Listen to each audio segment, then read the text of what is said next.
Hello guys, welcome back to my channel. My name is Heather. Spooky season is my favorite. I have been like so sick the last several weeks. Between like mental sick and having COVID, I haven't been able to sit down and film a video, and I feel like I have been missing out on prime spooky season. But no fear, today we're going to kind of do a mashup of videos. We're going to wrap up my September reads, and we're going to talk about what I want to read in October. Yes, the month is like halfway over, but just bear with me, okay? I'm trying to make a comeback. So first of all, let's talk about the books I read in September. September was not like the best reading month I've ever had. It was very busy. I got cast in a play, yay for me, but of course that does take away reading time. We had something really sad happen at my place of work that kind of took me out of the reading brain space. And then of course I got sick at the end of the month.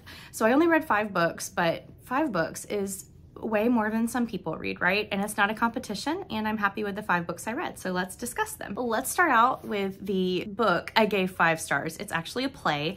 I was prepping for my audition that I had in September, and so I read the play Rumors by Neil Simon, and I gave this 5 stars. Now, it is a product of its time. There's a couple of like slightly problematic things in this play. However, the merit of like the farce and the humor and just what Neil Simon is able to do in such a small little piece of work is amazing.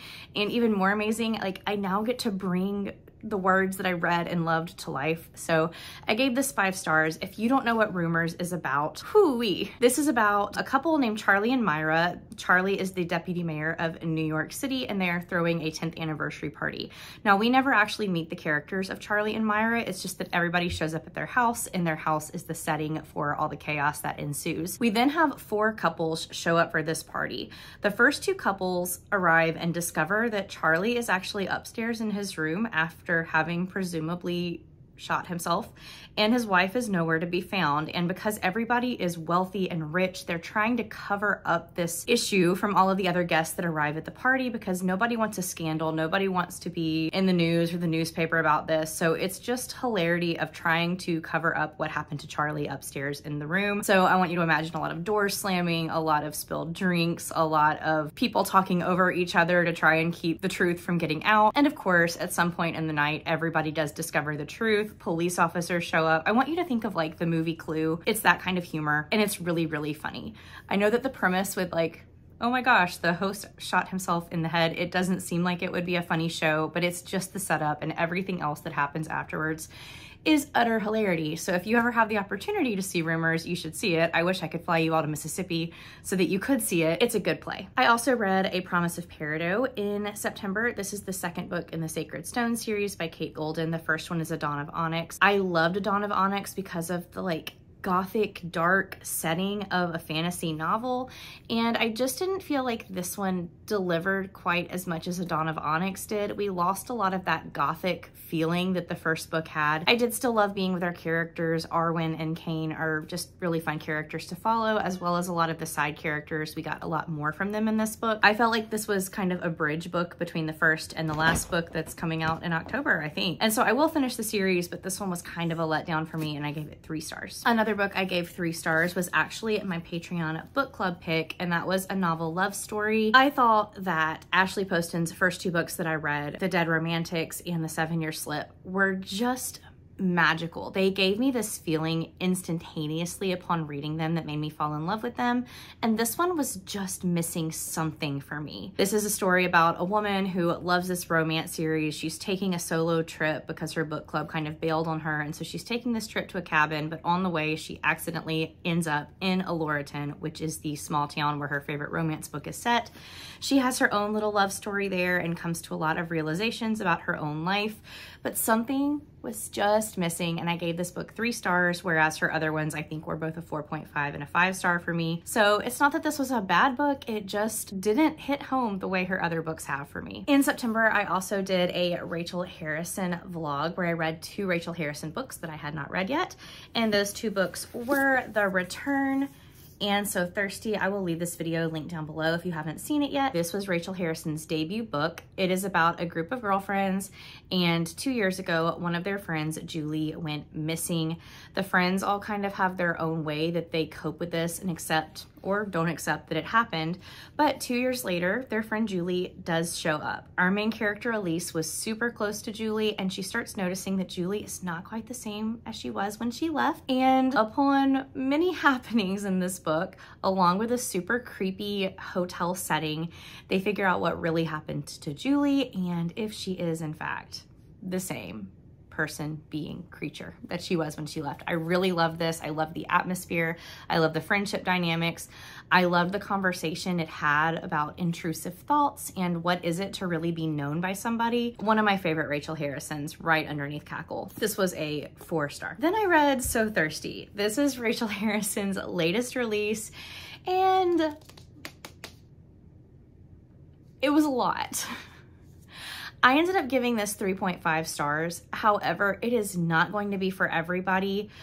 In that vlog, I did include kind of a spoiler warning because this is more of a generic video. I don't want to include the content warning in this one, but I will say, if you are opposed to spice of any kind, this is gonna have too much for you in it. Like 100% for sure. The vampires in this book are a little bit cheesy. It follows two friends, Naomi and Sloane, who go away for Sloane's birthday to like this little cabin. Sloane is in a really tough place in her life because her husband is cheating on her, but she doesn't really want to do anything about it because she's just like, I'm fine where I am in life. I don't want to mess anything else up. But they go on this, and Naomi is really pushing Sloane to like test the limits, live a little. And so they stumble upon these people who turn out to be vampires, and their lives are forever changed. I did have issues with this book.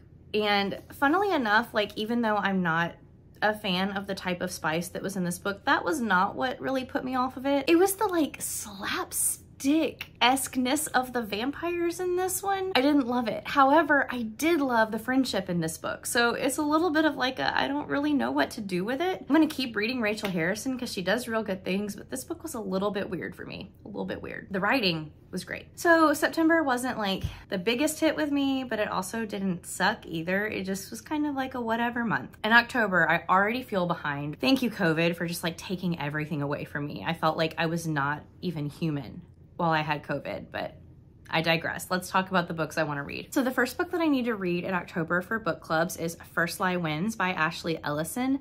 I have seen mixed things about this book. It got picked for book club, so obviously I'm gonna read it. I found it as an audiobook, so I'll be listening to it in that format. And from what I understand, it's not so much of a thriller as a cat and mouse con woman type book. And I'm interested to see where it goes. I'm interested to see where I fall as far as the opinions on this book go. But yeah, that's for my page turner teacher friend book club. And then my other book club, we actually chose Middle of the Night by Rayleigh Sager, which I've already read. So yay for me. I don't have to worry about like catching up on another book in October. And then for my Patreon book club, it'll be discussed in November, but it's our October pick. We picked The Spell Shop by Sarah Beth Durst. Now I'm really excited to read this one because I have a lot of like spooky, scary thrillers on my list, and my brain is kind of craving something a little bit slower paced, a little bit cozier, and I've heard really, really good things about this book so far. Like, I think our main character makes jam. That sounds so sweet.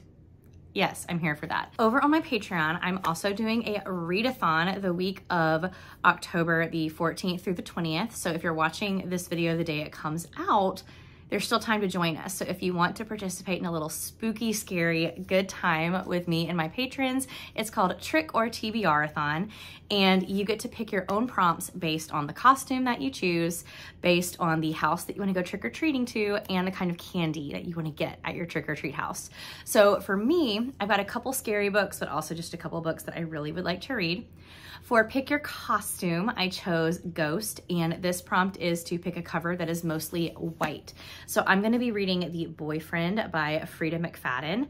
Me and Frida McFadden have a complicated history, but I saw my friend Elisa's review of this one, which made me very, very curious. It also was picked as a Book of the Month book, which, side note, I'm getting a little bit peeved at Book of the Month for continuing to pick books that are coming out on Kindle Unlimited, like upon publication.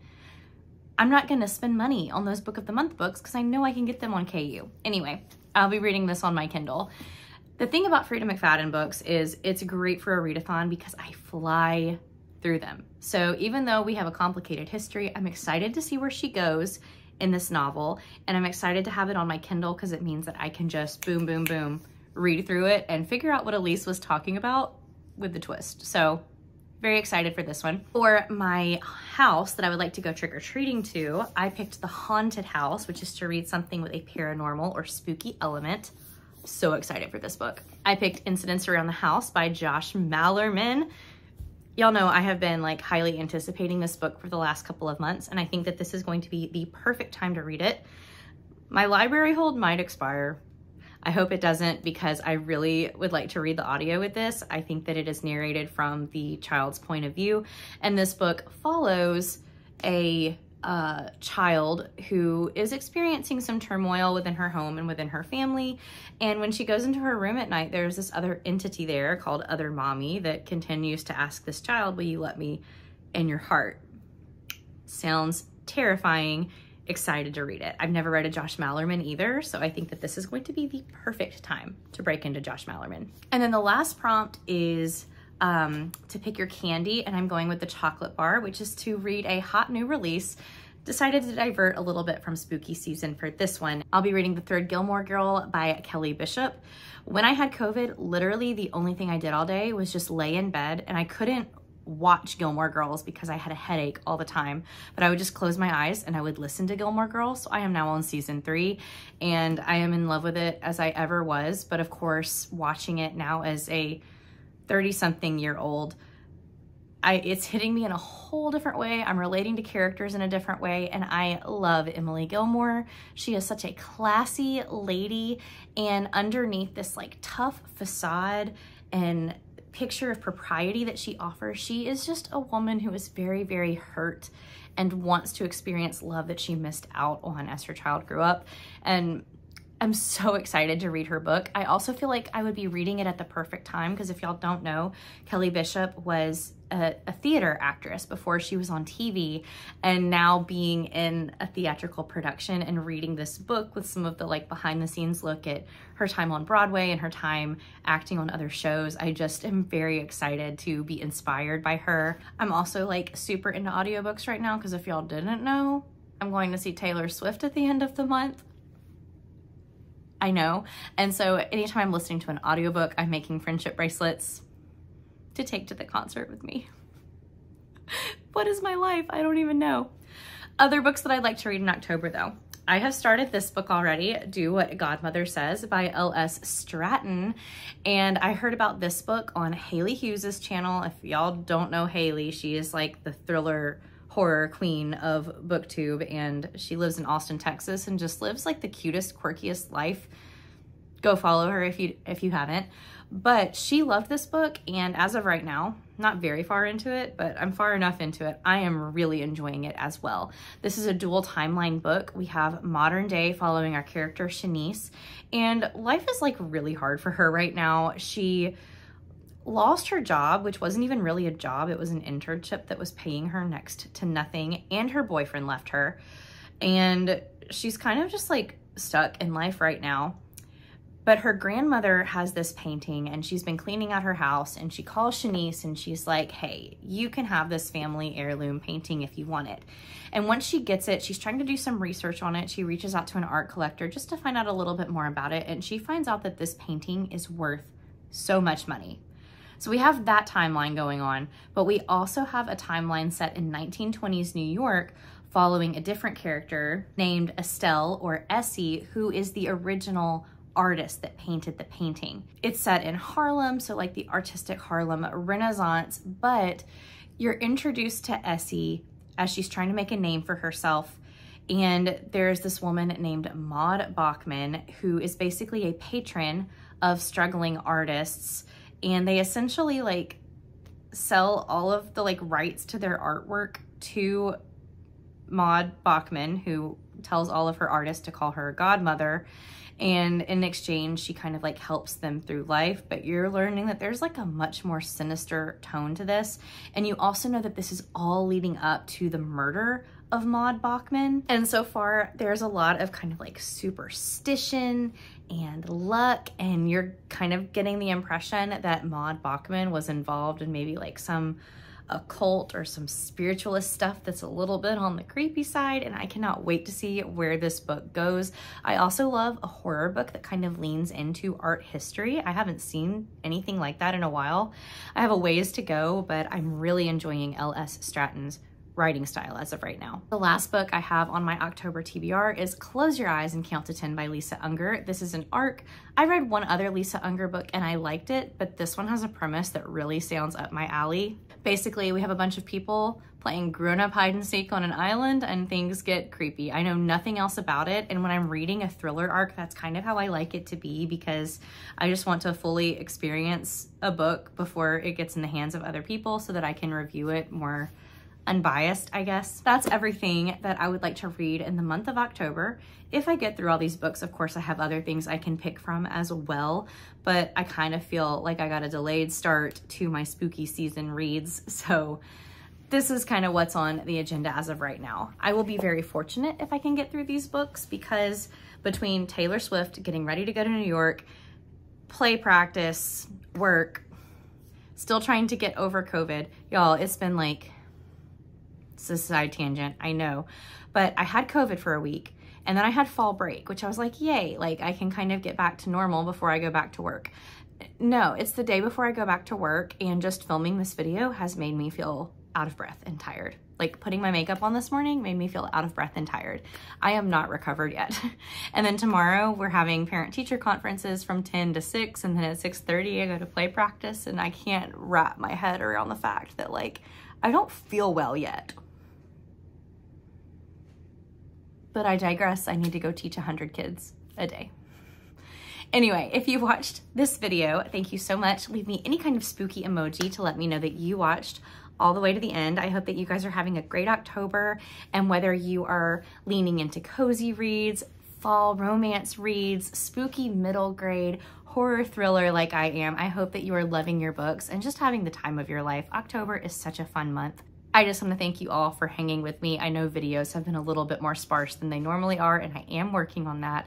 And just thank you so much for all of the love and the support and the encouragement that y'all have given me over the past couple weeks. I appreciate you so much, and I will see you in another video very soon. Bye, guys.